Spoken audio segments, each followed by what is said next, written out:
The Perfect Present by Fiona Robertson.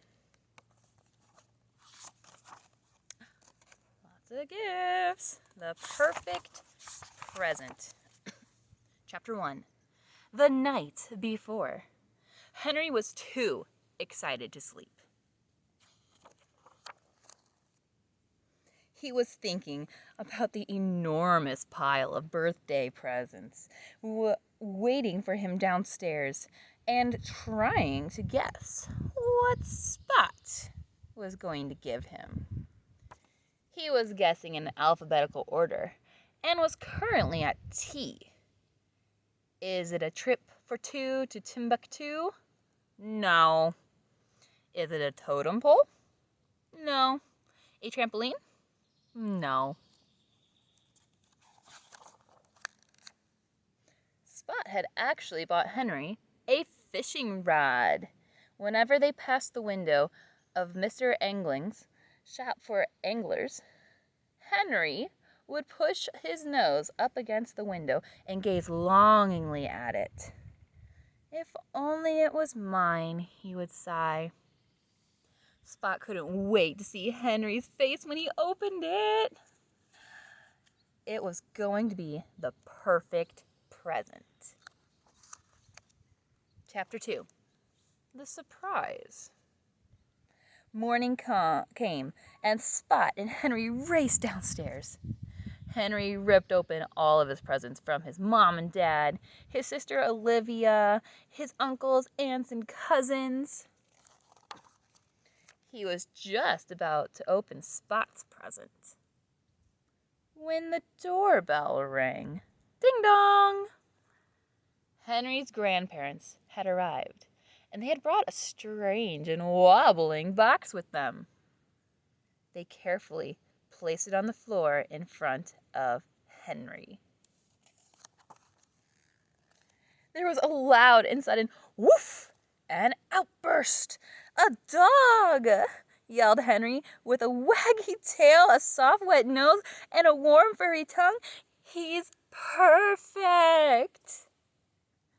He ran straight to the garden to teach the dog some fantastic new tricks. Spot followed them out into the garden. But you haven't opened my present yet, he said. But Henry wasn't listening.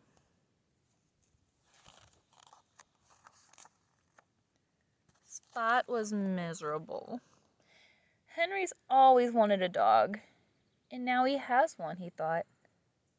I might as well not be here. So he left him a note to say goodbye and quietly packed his things. It was dark outside and it had started to rain.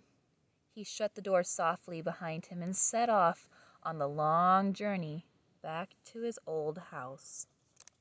Poor Spot.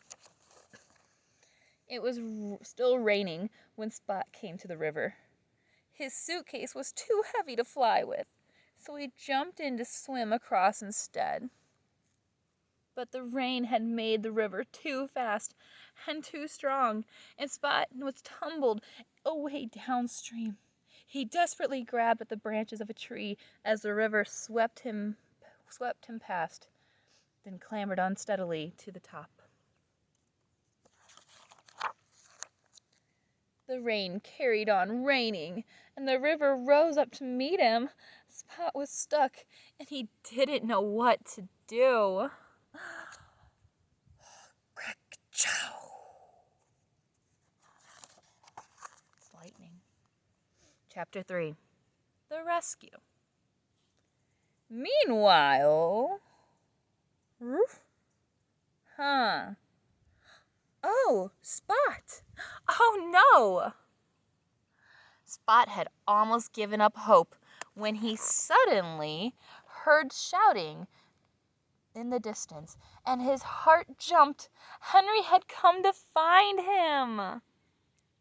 But then he heard barking too, and his heart sank. The dog was with him.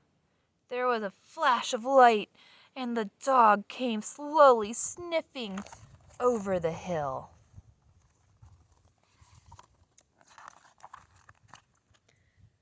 Then, barking noisily, he rushed headlong toward Spot. "Wait!" shouted Henry, but it was too late. Woo! With a single bound, the dog jumped into the river and immediately sank like a stone. Spot knew he had to do something. He dove straight in after the dog and caught him by the collar just in time. But now they were both in trouble. Spot was too tired and the dog was too heavy, and they began to sink. Then, from somewhere up above them, there came a strange plop, and Spot felt a sharp tug at his neck.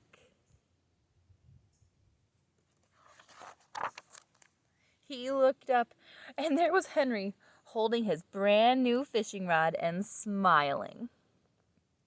"Oh, Spot," said Henry, "I was so worried about you. Why did you leave?" "Because I didn't think you needed me anymore," said Spot. "I thought the dog was your perfect pet now." "Spot," said Henry, "I will always need you, and you will always be my perfect pet, no matter what." "But perhaps," he said, "the dog can be our perfect pet. I would never have found you without him." Spot looked curiously at the dog. "I've never had a pet before," he said. "You'll love it," Henry told him. "Pets are excellent."